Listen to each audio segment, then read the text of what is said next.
Yep. We are going. Fabulous. Well, good afternoon, everyone, and welcome. I'm Parag Prasad, and thank you for joining us this afternoon. It has been a rather extraordinary few weeks, and from talking to a lot of business owners over the last few weeks, I've been hearing a complete range and mixture of emotions, everything from despair, fear, but also a lot of fresh optimism and fresh ideas coming through from the people I've been talking to recently. So I'm sure that everyone on this call is somewhere on that scale of emotions, and totally understandable, of course. I've been in business now myself, running my coaching practice for the last 12 and a half years. And I don't think I've ever seen such an unprecedented level of rapid change. So, this is the new normal, guys. And my goal today is to share the strategies that we're currently coaching people through in order for them to really plan the next few months and plan their survival, to put it bluntly. What is it you need to be doing and thinking about and planning in order to make sure you survive this period and then thrive at the back end of that and continue your progress towards your goals and long-term ambitions. So it is a pleasure to speak to you today, albeit under these testing circumstances. And our goal for me, Dan, and the team is to help you as best as we can. So we thought we'd put on this webinar and really consolidate all the information that me and all my fellow colleague action coaches around the country and the world actually have been pulling together frantically over the last few weeks to help business owners. So I've got a lot to cover in a short space of time. So I hope you've got your notepads at the ready.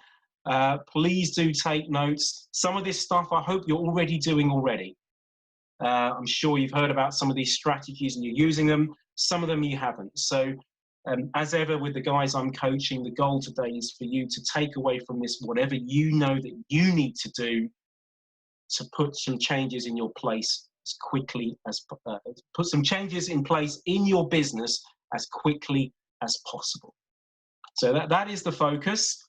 I'm going to crack straight on with things. And as I said, if there are questions that come up, do type them in the chat box. As I said at the start, if I've got time to answer those, I will. And if not, we can get back to you separately about those. So the first thing I want to talk about is your communication. Now, in times of crisis, in times of challenges we are currently facing, fear and anxiety goes up. And when that's happening, your levels of communication need to also go up, because people don't understand what's going on and they need that communication. So as a business, your strategy needs to be more communication, not less. More with everyone who is involved and connected with your business.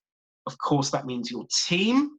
They need to understand what's going on, but everyone associated with your business, the customers, suppliers, and anyone else who's connected with your business. Now is not the time to hold back on that. They need to understand where you stand. They need to understand the situation. Communication should be several times more than it normally is.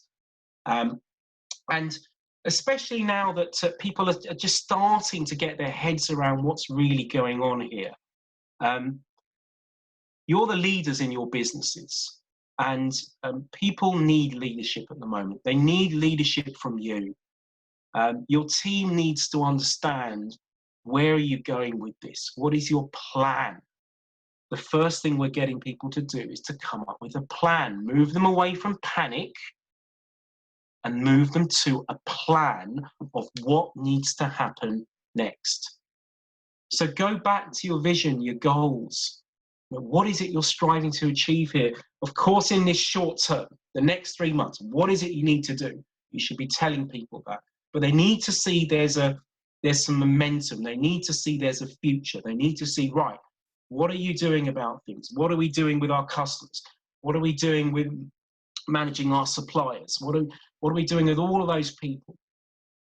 That communication needs to be there, and they need to see that you have a plan and that you have confidence. Because of course there will be fears and worries going through their minds. But please remember, and I want everyone to be really clear on this, because it's very easy for panic to set in, especially if you're watching the news a lot at the moment.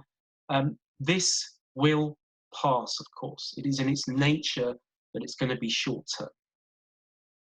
So the short-term goal for everyone is to survive and then thrive. Certainly everyone that we're coaching them because they want to thrive. They don't just want to plod along. They have great goals, huge ambitions. They want to thrive long-term. So that is still going to happen. You just need a contingency plan on how to get through the next few months. And you need to be clear on that. And that's the first thing we're doing with all our clients, actually, is to get clear on the contingency plan. I'm actually running a session tomorrow for all our clients, a session in the morning, a session in the afternoon, 30 clients on each session, going through defining exactly what their contingency plan is for their business right now. So that in a few months' time, they can come out of that and continue to make progress and thrive. So that communication is essential. All those people need to hear from you more rather than less. Okay, now I just want to talk about change quickly, because change is inevitable in business, especially for those of you who've been in business a while. As I said, I've been doing this for 12 and a half years, and change happens. And this is a change that none of us can control. We didn't ask for it, it's there. And the worst thing you can do right now is bury your head in the sand and hope that this is going to go away. Hope is not a strategy. You need to take ownership and responsibility for the situation that we all face in our businesses, no matter what your emotions are or state of despair or fear. You need to take responsibility for what's going on and what you're going to do about it. So we have a formula when I'm coaching people. It's called our formula for change, and it's the one I've just shown there on the screen. D times V plus F is greater than R. So as human beings, we have a natural resistance to change, and that resistance is overcome when there is dissatisfaction in our situation or vision for where we can go as people, and there's some first steps. Now, the interesting thing about the current situation is that most people's natural resistance to changing things in their business has gone because of the situation we're faced with. There's huge dissatisfaction, and so people know they have to change now.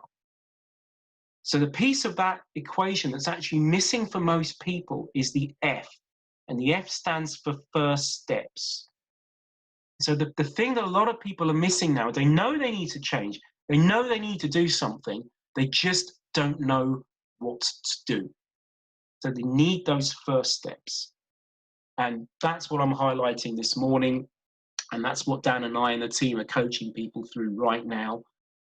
So you need to look at what do you need to change? What are the steps you need to take with everything that you're doing?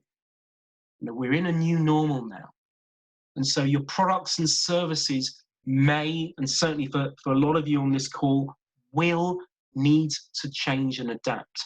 Maybe even your pricing may need to shift, albeit temporarily. Again, these are just temporary things, but the pricing may need to shift temporarily. The way you deliver and execute your service, the changes in staffing, of course, which I'll talk about more on this call. All of these things you need to consider and make changes with. Because this virtual world has become the new normal. This is something all of us have changed. Some of you coming on this call 5 minutes ago saying, well, I've never done this video call thing before. And now here we all are, 70, 80 businesses communicating virtually on this Zoom call. That's already become a new normal for all of us. So what's next? What else needs to become new normal for you with all the other components of your business? Because things are changing so fast. So you do need to make quick decisions about what else needs to shift. And I'm going to go through some of those key decisions right now.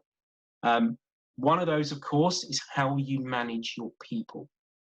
We're all, I think, other than, of course, some of the controversy going on about people on building sites at the moment, but the rest of us are all working from home now. So the way you manage your team, especially for those of you who are used to working together, that's now changed. So we always advocate weekly team meetings. That should not change. That should be diarised. That should be happening every week with your teams.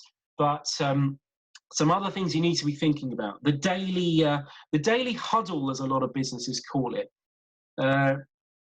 It could be just a 5-10 minute get together on a Zoom call or something like this, where you're bringing the team together and just saying, right, guys, what are your priorities today? How are you feeling? What do you need to focus on?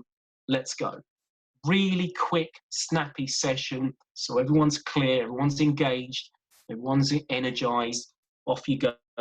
Everyone should have a daily list, a daily priority list that they should have shared with you, and there should be daily, or at least as a minimum, weekly reporting back to you on what have people actually achieved. So that should be ideally in writing, saying, right, today I set out to do X, here's what I've done, or this week I set out to do X, here's what I've done. So that people management structure needs to change. You can't just lean over a desk anymore and say, hey, what are you doing on X? It needs to be structured. Those meetings, the daily stuff, the weekly stuff, must be diarised. It's not going to happen if it's not in your diaries. So make sure that stuff gets built into everyone's diaries. It becomes the new way of working and doesn't get missed. Now, the business model pivot. So for those businesses that are adversely affected by what's going on, a lot of you are now having to think about, how can I actually adapt, pivot my business model so that we can bring in some income over the next few months? Because some of you are facing that scenario. And in periods of rapid change, businesses need to be flexible and adaptable and make fast decisions about what they need to do. Has to be fast because things are changing so fast. And I'm very pleased to hear that the guys I've been speaking to already over the last few weeks are making some fast and impressive decisions about the changes they need to make in their business models. And it doesn't mean you're changing your whole model. It's just, what can you tweak? What can you adapt to bring in more income in this short period? And this is where some of you need to think creatively. And we coach a lot of creatives, and a lot of these creatives are always telling me, oh, Prague, I've got this idea for this service, and then they'll reel off 5 different things that they could be doing and should be doing, but maybe never got round to. Well, this situation has given you a fantastic opportunity to actually dig out those ideas and say, right, that idea I had before, could that be the idea that we actually now put in place? And if it is, let's go for it. Let's try it. Nobody knows if it's going to work, but the worst thing you can do is not at least try. And there's lots of examples of businesses now doing this. And I read the other day that Zara, the clothing retailer, I think they're making scrubs now for the NHS. They're using their facility to actually make those. Nick Gray is a famous inventor. He does high-tech things with vacuum cleaners. I saw an article, a news report on the BBC about a week ago, and they've changed their production line to make ventilators. And so they've looked at the opportunities out there. They've looked at their business model. And Zara said, well, no one's buying these clothes at the moment, or certainly sales have gone down. What else could we sell? What could we do differently? So some of you are going to have to take a breath and just stop and think. What is it we could be bringing to our customer base, our loyal customer base? All of you have got customers who like you, who trust you, who want to do business with you. You've just got to get creative about what you're doing. And anything is possible. The worst thing you can do right now is go, well, you know, I just can't think of anything. They wouldn't want anything from us at the moment. Well, I'll give you an example. Coaching, we coach businesses in the travel sector. And the travel industry, of course, is one of those industries that's been absolutely decimated. I was just looking at the cash forecast for one of our clients last week. She does high-end tours to Spain at the moment. She's forecasting zero income, zero in her forecast for the next 6 to 9 months. Now, zero. So basically nothing for the rest of the year. Now, most businesses out there in the marketplace, most businesses are not on this webinar, they're out there in the marketplace, shrugging their shoulders, going, well, no one's going to buy our service, it's game over. And when I was coaching her last week, we looked at what could be the options here. And I've got her to think about, well, what is it the customers are actually buying from you? Yes, they're buying tours, but what they're also buying is, these are high-end tours. They get to go to lovely wineries and visit lovely old historic buildings. And there's an air of exclusivity, and there's learning as well. They get to learn from renowned experts on paintings and architecture and all this stuff, wine. And so she thought, right, okay, well, you can't come to us and see this stuff, but we can bring these experts and these experiences to you. And so that's what she's actually doing. She's now bringing those experiences to a customer, and wine tasting and talks and all these kind of things. So she's just thought a bit laterally about what she could do differently to turn that zero actually into a huge, profitable opportunity. So there is no impossible here. It just requires some conscious thought. Grab a piece of paper and a pen, sit yourself out in the sun that we've got at the moment, and just clear the head and think about what else could you be doing. Because somebody is always thriving. You don't need to believe the doom and gloom out there. I've got a guy who's, you know, he's constantly emailing saying, Parag, when are we going to start coaching? He's selling e-bikes. His business is exploding.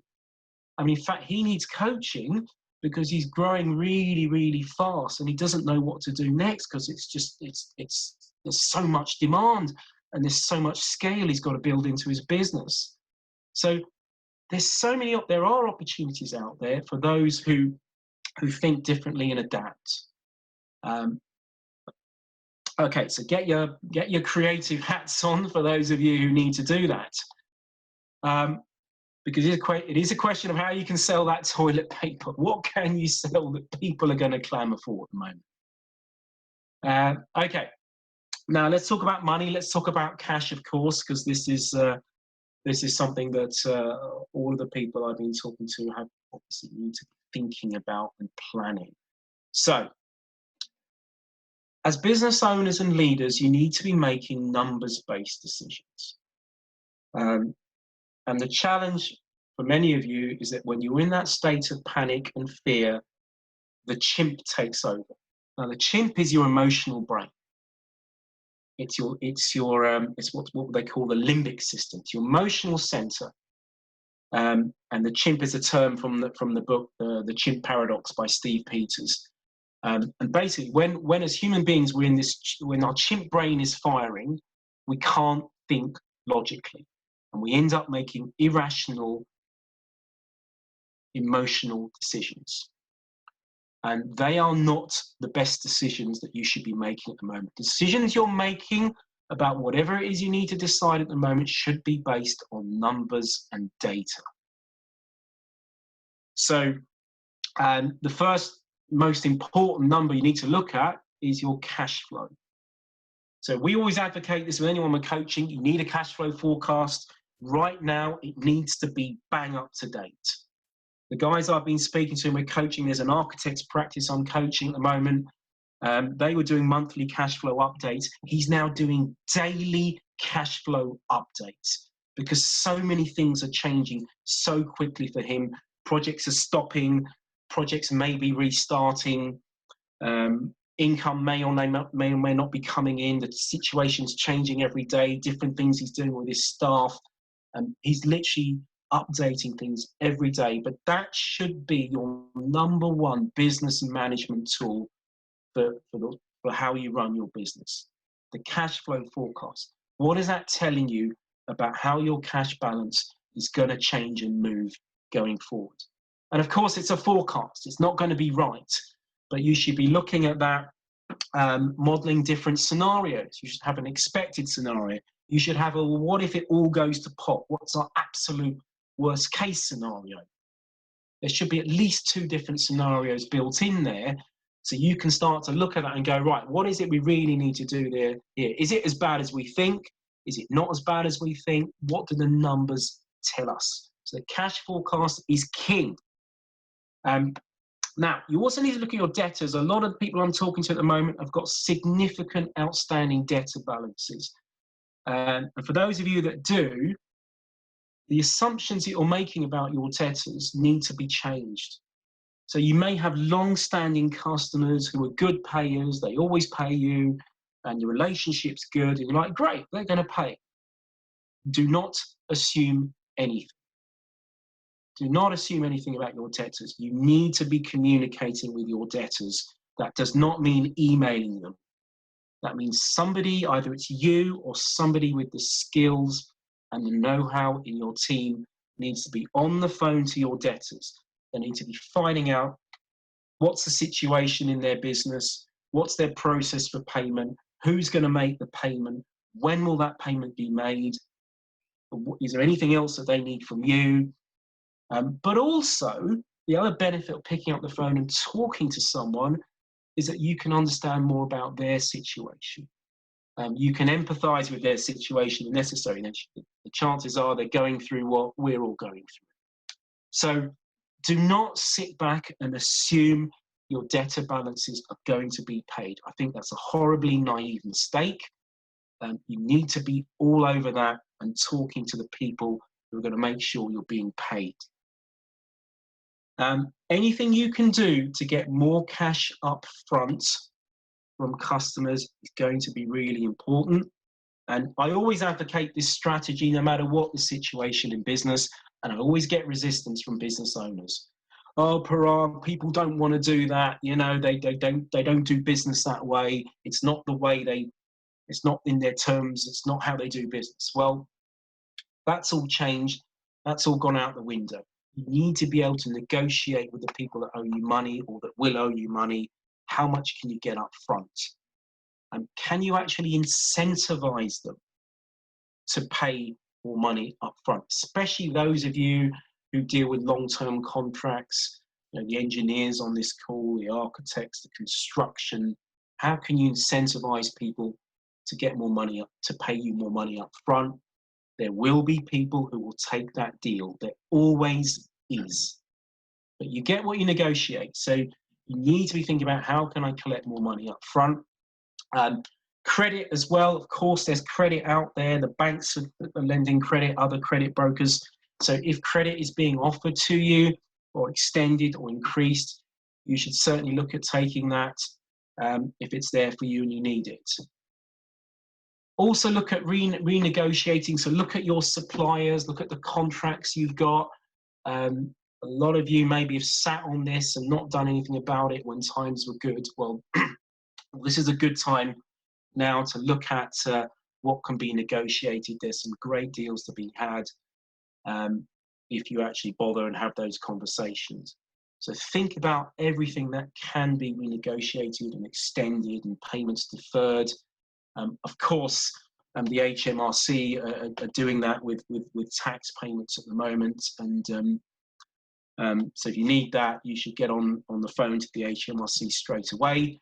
That, of course, the typical waiting time, yes, there's a bit of a delay to get hold of the HMRC at the moment, understandably, but they are deferring, especially VAT payments, things like that. So that's certainly an area to investigate as well. But in doing this, make sure you don't neglect any of your key suppliers or partners.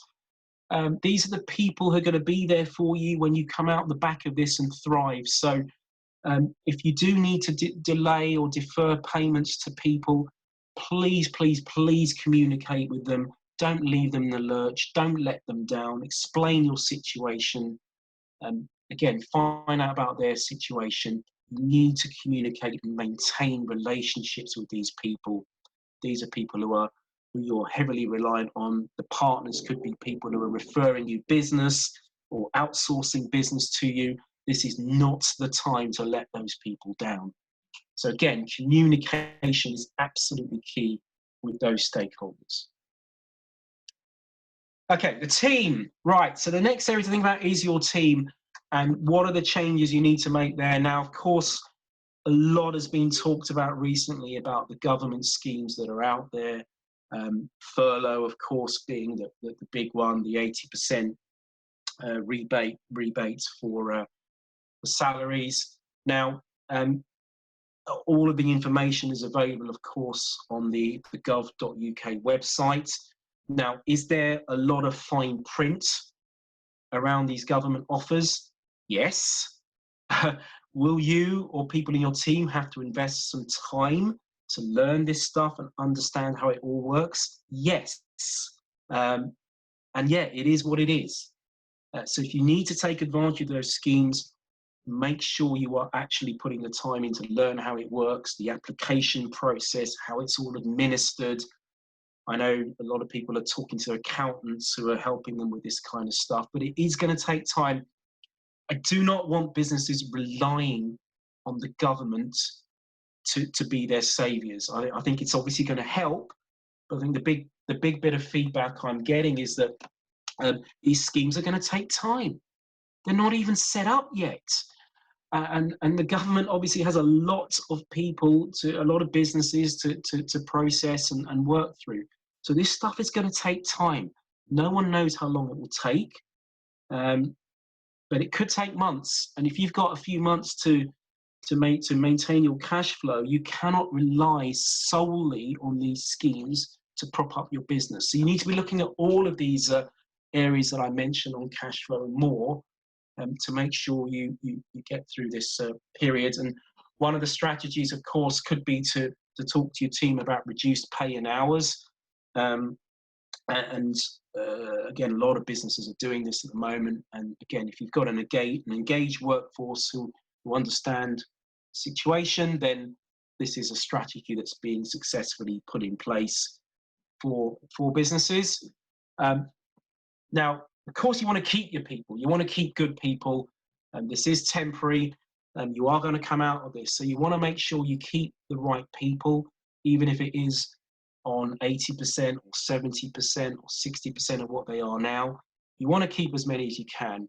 Again, the chimp, the emotional side of you might have thought, well, I need to get rid of people. It's the only way I'm going to survive. Well, no, that's why you need to know what's available for you. You need to think about the different options to manage payments going out of your business. Obviously, if you've got people who are not performing particularly well, then this is a good time to offload those. They shouldn't be on your teams anyway. But for the rest of them, think about how can you shift those people from being cost centers, i.e. they're not really earning you anything, into profit centers. What else could they be doing for you in this intervening period? What other tasks, whether it be marketing or sales or something else that's going to be more profitable for your business right now? Don't assume they're going to know how to do it, though. So you're going to have to train and mentor them if you are asking someone to do something that they haven't done before or haven't got the skills for. So don't just abdicate responsibility, train them up, help them to perform for your business. And the other thing I want to say here is fear is an emotion that will be going through their minds. It is inevitable. It's everywhere at the moment, and they're going to be feeling it. So this really goes back to the point I made earlier about communication and communicating to them, where is it you're going? What is the plan? What is your level of belief and confidence? They need to see and feel that from you, because the fear will be there. So they need to be focused on what they need to be doing to move the business forward. How can they help? What are the outcomes you're trying to achieve? What are the goals you're trying to achieve? So you need to address that in people. It's inevitable, it will be there. Okay, so of course, one of the big changes we've seen at the moment is businesses moving far more online. And again, if you haven't made that transition yet, or you're still thinking about it, you really need to move from that to thinking, right, what is it we could be doing to physically deliver what we do, or move it more on the phone, or move it more online, or move it more onto one of these calls. What is it you need to do? That action needs to be taken. That is now the new normal. For this temporary period, that is a new normal. It needs to happen where it needs to happen in your business. Think about your website. Think about what they're seeing on your website. Do you need more of a shop front on your website? Is there stuff they can actually buy? Or if they can't buy it, are you leading them more into your sales process? Or is it just a brochure? A brochure is not enough now. They need to be able to see, right, if I take this step, then they're now moving through a process towards buying. And I'll talk a bit more about sales in a moment. But you need to be thinking about what needs to go online. Of course, that may mean shifts in what people are doing in your business. So part of the plan is to think about, is everyone in the same seat in your business going forward? Or do you need to move some people, reallocate responsibilities? What needs to change there? Because your customers can't come to you anymore, or won't come to you in the traditional sense of the word. You have to go to them. So use that technology to get to them in whatever way you can. Think about your websites, especially those of you who are quieter at the moment or going to be quieter. It's a great time to look at your online presence and how you can upgrade it. And then, of course, let your customers know that you're doing this. You can't assume that you make this stuff available to them online and they're going to know this and understand it. So again, communication is key. More, not less. Right, marketing. So there is going to need to be a shift in your marketing at the moment. You can't just cut costs as your only strategy towards surviving and getting through this. That can't be your only strategy. Marketing still needs to happen. That tap should not be turned off unless your marketing is underperforming. So the marketing messages needs to shift, and we're very clearly seeing this with marketing at the moment. The main marketing we use and that I see is LinkedIn, and huge shift in the type of content that people are putting out there. The messages, it's far more around helping people and empathizing with their situation. As I said earlier, prices might need to change temporarily. That's a decision you're going to have to make as well. Think about the law of reciprocation. So the law of reciprocation is a term from psychology, and basically means as human beings, we will tend to reciprocate when people do something for us. So it's give to receive. The more you can do in your marketplace to give value, to give great content, to help people, to whether that be webinars or offers or articles, and lots of stuff I'm seeing on the internet now about people giving articles about how to work from home effectively, how to manage people effectively who are working from home. All this kind of stuff, suddenly seeing a real ramp up in that kind of content. The more you can give and help people at the moment, the more they will reciprocate and reward your business in the future.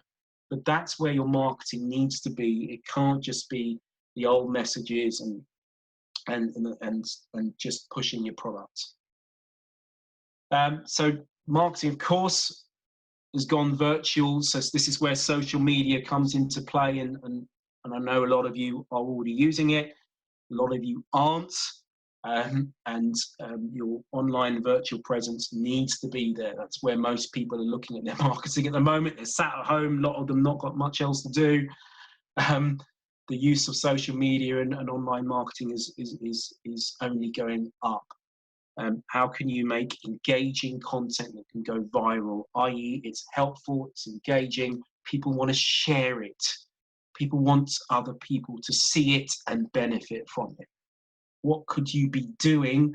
What talks could you be giving? As I said, webinars, talks, chats, help that people go, wow, thank you. I want to share that. I want to make other people aware of that. That's, if you're online, that's what you really need to be. That's the emotion you need to be creating with people. So it's more. You shouldn't be ramping. You shouldn't be stepping back. It's more, not less. And there needs to be urgency there. All businesses need to be making fast decisions. So if you want people to do something with your marketing, if you want people to buy, there needs to be an urgency there as to why they need to do something. And as ever with your marketing, you need to be measuring the results you are achieving with your marketing.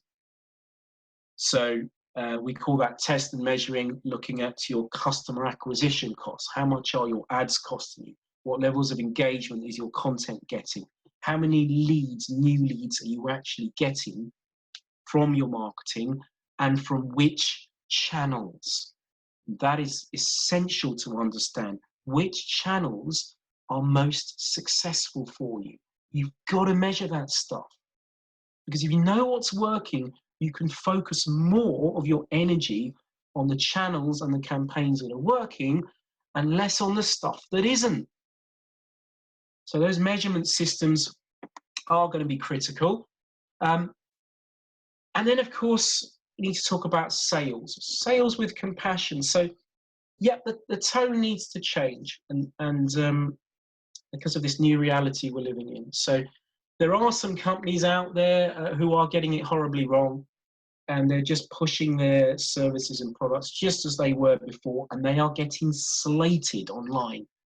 And they're doing huge damage to their reputation. So really think about the tone that you are setting, and are you just selling stuff? And I'm sure you're not, but there's a lot of even quite high-profile businesses who are making this basic mistake, and they are not getting in tune with the emotions of people at the moment. And people are getting very, very switched off with those businesses. So it needs to be focused on what your customers need. So go back to your definitions of your target customer, your ideal customer. Who are they? What do they really want from a business like yours? What are they really looking for at the moment? It needs to be focused on their needs.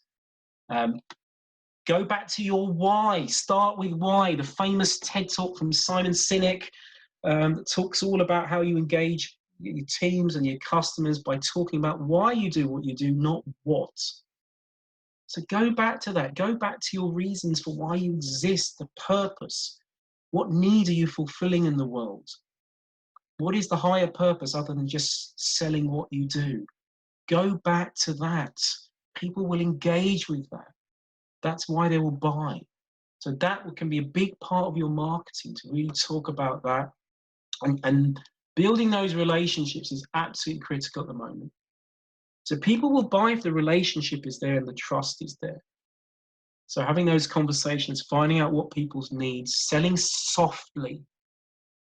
But do you need to sell? Well, yes, of course you do. Some of you at the moment, more than ever. More than ever. So sales is not something we can hide from at the moment. It's more than ever. But you just need to make sure your approach aligns with people's thinking and what they really need at the moment. So yes, you need to deliver sales, but you follow these points and adapt your approach, and especially if you pivot that business model slightly and really focus on what is it people really need and will value from you at the moment, then the sales will come. Okay, and what about your existing customers and those who bought from you before? They are your gold mine at the moment. Your number one priority should be keeping your existing customers. And how are you going to do that? Well, even in our business, I've personally picked up the phone to, goodness, at least 50, 60 of our existing clients at the moment. I still haven't got through all of them. The team are helping me as well. And we're just ringing people up and just asking how they're getting on. How is this all affecting them? That's it. Just saying hello. In fact, one of my clients yesterday said to me, he said, well, Parag, I know you don't normally do this. And I go, yeah, you're right. And he goes, but I'm grateful that you did. So you've got to put them front and center and make sure you're reaching out to them. If you can pick up the phone to them, pick up the phone, say hello, above and beyond, over service if you have to. Go out of your way to help people. And again, there's a lot of businesses who are doing this in a really cool, clever way at the moment. This is the time to really wow your customers. It doesn't mean you give them lots of free stuff, but it does mean you're going out of your way to help people and give them the service that they really want and that they will value and remember. And that's what will keep them with you at this challenging time. And I always say this about the customer relationship. I love this, that how can you make them feel loved, valued, and important? What is it that you're doing to make them feel this way? And it's often the little things. But relationship it's an emotional one. It's an emotional relationship. There needs to be an emotional connection. So how can you make them feel that way? And we talk about this concept of the CNE, the critical non-essential. What are the little things, especially now that everyone's virtual and physically separated, what are the little things that you could share with them, send them, post them, give them? The little things that are not essential, they're not essential to what you do, but they're critical. They're building the relationship.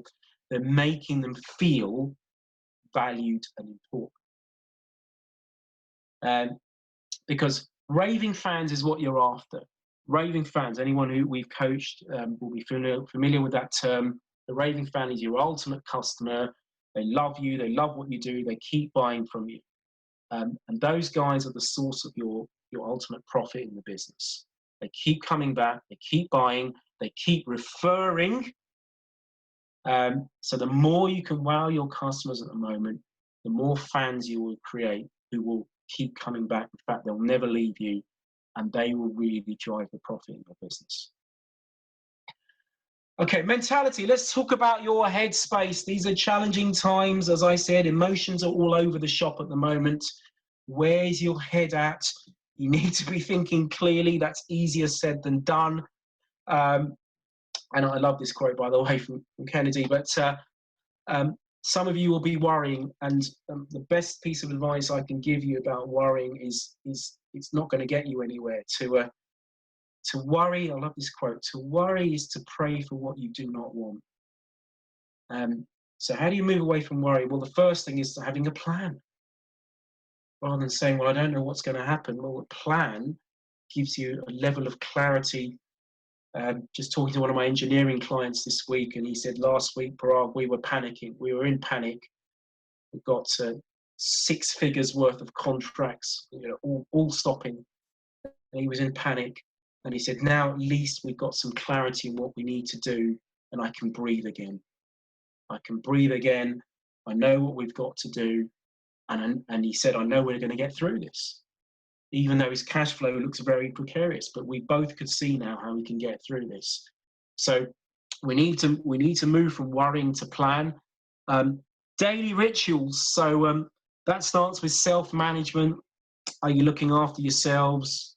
Health, well-being, exercise, air, or at least what we can get, sunshine, whatever it is you need to do. I'm a big one for music. I listen to music every morning. just to get me going and get me in the right gear. Whatever it is you need to do to get your head in the right space. We also affirmations is a big one I use with the guys we're coaching. Mentally programming yourself for success and for positivity, setting your brain in the right gear for the day. These are the daily rituals. What are your goals? What's your key outcomes? What are the key mentalities you want to have? Are you eating right? Are you sleeping right? All these things matter to keep you on top of your game, because this is about surviving and then thriving. So you've got to remember that there is an end to this. It's not all doom and gloom. And if you're looking at the news all the time, as many people have been, and it's very easy to get pulled down and feel anxious about what's going on, because it's 24/7 at the moment. So less news. I'm famous with our clients. I haven't actually watched the news for about 10 years or listened to it or read it or anything. I just don't do it. Even now, with everything going on, I might catch about 10 minutes a day. That's all I'm doing on this. I really don't need my head contaminated with more talk on the virus. We know it's there. What I need people to focus on is what you're going to do about it. It's very hard to do that if you're allowing your brain to be sucked into the fear and worry that's out there. So controlling your mentality is more critical now than ever before. And my 11th point here, my final point, you need that plan. I'm calling it a 90-day plan, give or take. It might be less, it might be more, who knows, but you need that plan. I know that you've all been taking notes today, because out of this, you need a plan of what are you actually going to do? What are you selling? What's going to be your pivot? What's going to change in your marketing? What's your approach with your customers? How are you going to make them feel special and valued and over-deliver? What's your strategy for your people, especially the ones you want to keep? What are you actually going to be doing to make sure they're engaged, the fear's going away, they're getting the training, they're getting the support, and the management that's needed for them to perform even when they're remote from you? Of course, we're here to help. We're committed to helping people, and a lot of you are already talking to us, so we're here to help you understand what you need to do, and that's exactly what we're doing with the guys we're coaching right now. And my final point on this, the opportunities are already out there. For those who are looking for them, they're already out there.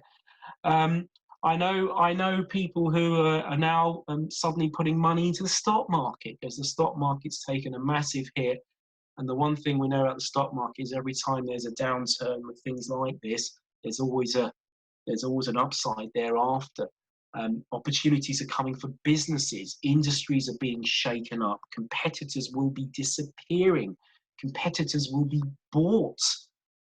There are opportunities coming for those who are looking for it. They will come. Obviously, priority number one, navigate this quarter, navigate this 90 days, get clear on the plan, get yourselves through it. The opportunities, I absolutely know, because it always happens. It's always there. It's just the way business works. It's cyclical. The opportunities will come. But get yourself through this quarter, and then you're ready for them. So, to finish up then, one of the things Dan and I and the team are doing is we're offering business owners, the people who are on this call today, a 30-minute pro bono coaching call to help you more with any of these topics that we've discussed today. I know I've given you a whistle-stop tour of some of these practical ideas and strategies that businesses are using right now to help. So we're prepared to do that for 5 businesses a week. We are absolutely swamped at the moment coaching people, understandably, but we will do that. We will do 5 of those a week. So I know we've got about 80 of you on this call. So it's not all going to happen next week, but we are committed to helping. We will do whatever we can to help you. So if you do want to take advantage of that, just drop us an email you've all got my email because you all would have received that on the invite. You can drop me an email. You can drop Dan an email, dan@londonbusinesscoaching.com, or dan@actioncoach.com. And drop us an email. Let us know you'd like that, and we can help you further. It'd be really useful for you to tell us what's the biggest challenge you want us to help you with on that call. And because we need a steer so that we can professionally prepare and help you better on that call. It's not just a chat, it's a coaching call.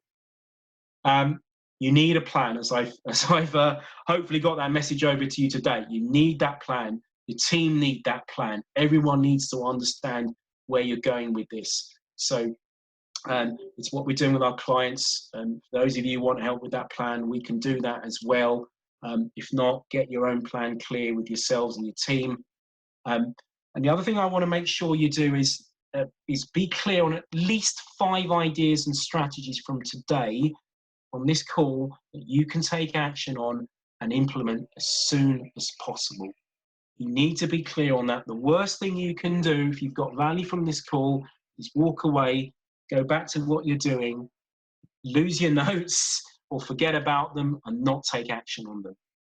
So please, please, please highlight however many it is you can commit to taking action on. You need to be doing that. You cannot just come on a call like this and invest your time and not do anything with that.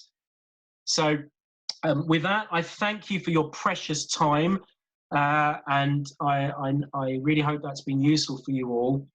We are almost out of time because I've covered a lot, but I can see if we've got a few moments to have a look at any of the questions, if there are questions in the chat box. Yeah, we've had a couple of questions coming in, a couple of comments, so thank you for that.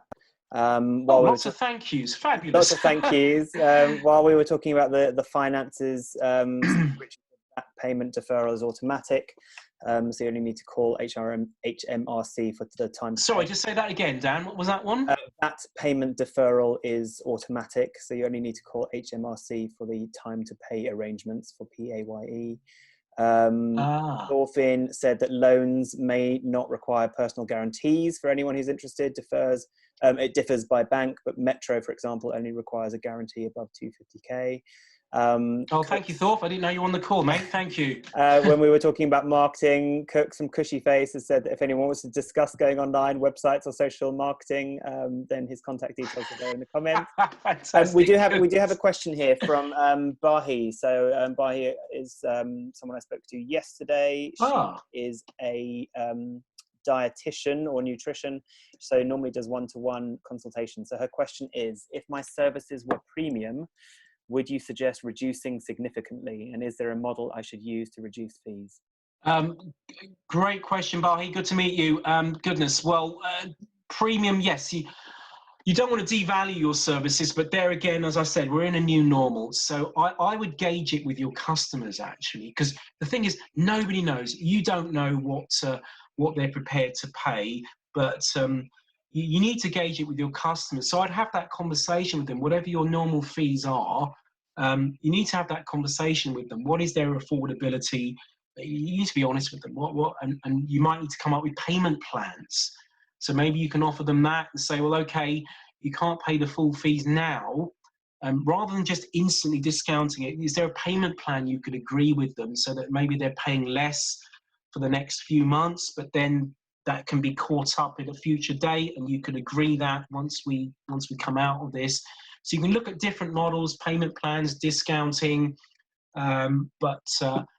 yeah, I mean, significantly, I don't want you to devalue your services, Bahi, but the more you communicate with your customers and find out, I'm sure some of them would take the payment plan, which means you would get your money eventually, but you don't need to lose money, it just would come at a later time. So thank you for that question. We have another question about payment. So from Harriet Smith, how do you justify asking for payment upfront? Lots of clients are getting funny about this. Yes. Yes. So justify is an interesting word. Yes, you don't. This is what I mean. We're all in the same boat. You need some money up front because your cash flow situation may warrant it. So you've got to be open and honest with people. you've got to explain your situation. You've got to explain why you're asking for the money up front. And then if they're still being funny about it, then say, okay, fantastic. Well, maybe there's an incentive. I know a couple of our clients are offering discounts, or small discounts, but discounts for some upfront payments. So that could be an option for you, Harriet. Think about how you incentivize it, or what extra value you can give for getting an upfront payment. So yeah, there's ways around it, but you do need to communicate. You do need to have that honest discussion and explain why you're doing that. We've got a question from Matt Anstis. Matt, great to have you on the meeting. If we make workers furloughed, when this all blows over, do we have to take them back on? Oh, I knew there was going to be a furlough question. Because we're getting now. Okay, let me just be honest. I'm not an expert on furlough. I don't think anyone is at the moment. If I'm brutally honest, there is a lot of fine print. I found an article last night, and I know, Dan, you've been looking into this as well. I found an article last night published by the Institute of Chartered Accountants, who are the governing body for the accountancy profession. I used to be a member of theirs years ago. They've published a guide to furlough. I can dig that out. It's kind of deciphering some of the finer points of this, because the simple answer is I don't want to say yes or no to that question. It's more of a legal or accounting question, but you do need to read the fine print on that one. So I can certainly dig that out. And Matt, I know Dan's got your details, so we can get that article over to you. It may just help clear that up. My understanding is you do not, but let's read the fine print on that. Thank you, Matt. Is there any more, Dan? I've got time for one more before we finish up. Thank you for all the positive feedback, guys. This is making my day. Thank you so much. Lots of thank yous. Lots of people coming up with their 5 actions they're going to take from it, which is really great. Lots of things coming in about communication and price. And Mehul has just posted some detail there about furlough, so that may well help. Worth everyone having a look at those comments. Okay. Yes, there's okay. Fantastic. That's in the chat box. Thank you. Oh, blimey, yeah, Mel, fantastic. I will also, we'll also dig out that guidance document that I saw last night. Brilliant. Well, thank you so much, and it's been a pleasure to help you today. It really has, and thank you for your positive feedback. It's very rewarding to see that. As I said, if you want the call just to go through some of your specific challenges at the moment, Dan has published Dan and my email address in the chat box, so I'm happy to do that for you and organise that with you for those that want it. In the meantime, thank you everyone. Have a wonderful rest of the day. It's been an absolute pleasure. Oh, look at those questions and those feedback. Thank you guys, but please take action. I know you love me, that's great, but take the action. Do yourself a favour and take the action. And I look forward to you planning your survival and thriving out the back of this. Thank you, everyone. Thank you, Dan. Thank you to my team for making this happen. We'll speak to you again very soon. Cheers, everyone. Bye-bye.